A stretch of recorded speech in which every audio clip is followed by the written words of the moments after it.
messieurs, excusez-moi du dérangement pour le voyage. Simplement parce que nous n'avons pas la possibilité de pouvoir nous exprimer sur les grandes chaînes mainstream, BFM TV ou CNews, pour expliquer en fait la réalité, ce qui se passe, cette injustice qui se passe en France ici.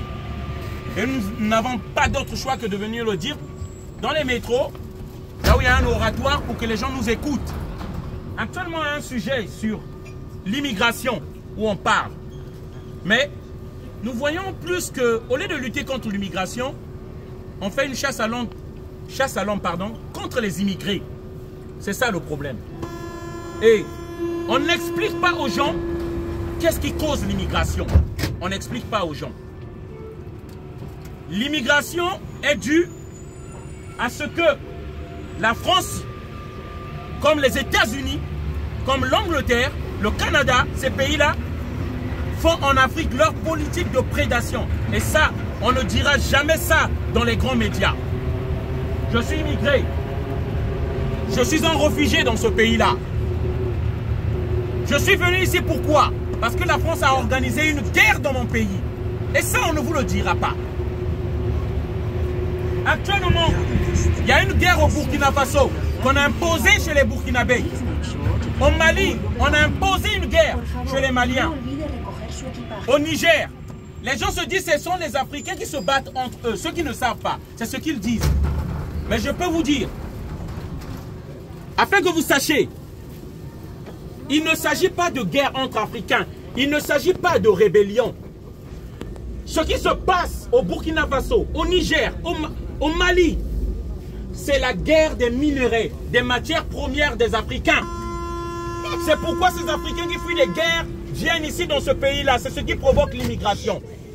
Ce sont des sociétés privées, militaires de l'Occident, des mercenaires donc, qu'on envoie dans ces pays-là africains. Et c'est eux qui sèment la terreur là-bas. Ça se passe en RDC. Et ils le font par Kagame en RDC. Ça se fait au Sahel. Parce que, simplement, comment comprendre que des gens qui sont là, en Afrique, nous ne fabriquons pas d'armes. Mais ils ont toujours des armes neuves. Comment comprendre? Ils ont plus de 12 000 cellulaires qu'on ne peut pas tracer. Où est-ce qu'ils trouvent des munitions? Où est-ce qu'ils trouvent le carburant? Ils ont des motos tout neufs. Gare du Nord. Et ça, on ne dirait pas ça au peuple français. Et tant qu'on n'arrêtera pas ça, il y aura toujours des immigrés dans ce pays-là. C'est ça le problème. Lorsque les Africains choisissent un dirigeant qui peut organiser leur développement, qu'est-ce qu'a fait la France? La France tue tout le temps ces dirigeants-là. Et beaucoup de citoyens ici, vous ne le savez pas. Je prends l'exemple. Lorsque nous parlons ici de Pascal Lissouba, Congo-Brazzaville, le pays d'où je viens, en 1997, la France de Jacques Chirac donne des armes à des mercenaires, donne des armes à des despotes pour venir prendre le pouvoir au Congo-Brazzaville. C'est pourquoi jusqu'à aujourd'hui, le pétrole de mon pays,